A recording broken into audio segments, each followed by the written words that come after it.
Hey everyone, in this quick walkthrough, I'm going to show you uh, how to add a brand new inventory item inside QuickBooks.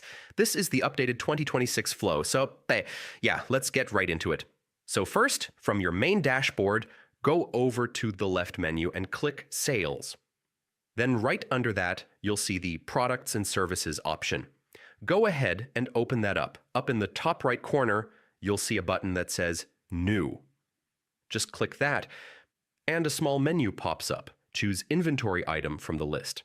Alright, so here's where you plug in all your details. Type in the product name, maybe add an SKU if you use those, and drop in a quick description if needed.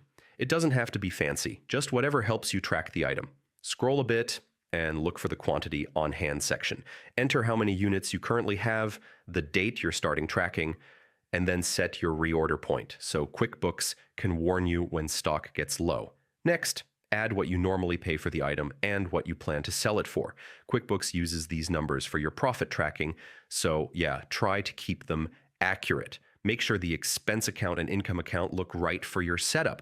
Most people leave the defaults, but if your accountant set up custom accounts, you might want to double check. And when everything looks good, scroll down and click Save and Close.